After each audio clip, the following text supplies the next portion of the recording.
નમસ્કાર, આપ જોઈ રહ્યા છો નેશન પ્લસ ન્યૂઝ. હું છું આપની સાથે વિભિક્ષા પરમાર. પાટણ જિલ્લાના રાધનપુર શહેરમાં વિકાસ કાર્યોને વધુ વેગ આપતી એક મહત્વપૂર્ણ ઘટના સામે આવી છે. રાધનપુર નગરપાલિકા દ્વારા શાંતિધામથી જૈન બોર્ડિંગ સુધીના માર્ગ પર અંદાજે ₹60 લાખના ખર્ચે નવા સિમેન્ટ રોડના નિર્માણ કાર્યનું ભવ્ય ખાતમુહૂર્ત કરવામાં આવ્યું છે.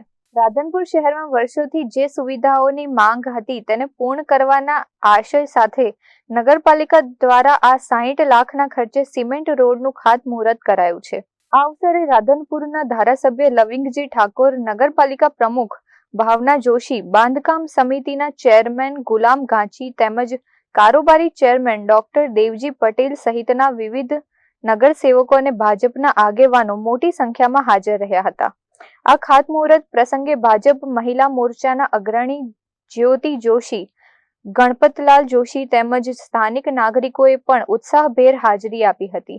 શાંતિધામથી જૈન બોર્ડિંગ સુધી બનનારા આ નવા આરસીસી રોડના કારણે વાહન ચાલકો અને સ્થાનિક રહેવાસીઓની અવરજવર વધુ સુગમ બનશે. આ રાધનપુરમાં જે રોડ રસ્તા બની રહ્યા, જે કાંઈ કાર્યો વિકાસના કાર્યો થાય છે એ અમારા રાધનપુર નગરપાલિકાના પ્રમુખબેન ભાવનાબેન, કારોબારી ચેરમેન ડૉક્ટર દેવજીભાઈ અને બાંધકામ સમિતિના ચેરમેનો બધા સાથે મળીને અમે સરકારમાં, રાજ્ય સરકારમાં રજૂઆત કરેલી કે ભાઈ અમાને રાધનપુરમાં રોડ રસ્તા વિકાસના કામો આપો.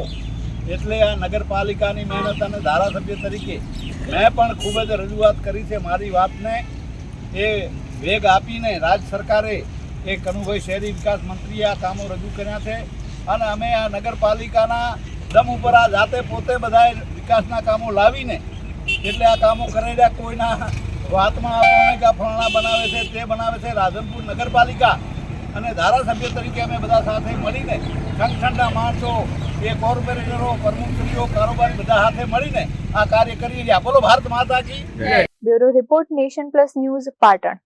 સમાચારોના સતત અપડેટ મેળવવા માટે અમારી નેશન પ્લસ ન્યૂઝની યુટ્યુબ ચેનલને સબસ્ક્રાઇબ કરો, બેલ આઇકન દબાવો અને જોડાયેલા રહો ફેસબુક, ઇન્સ્ટાગ્રામ અને ટ્વિટર પર.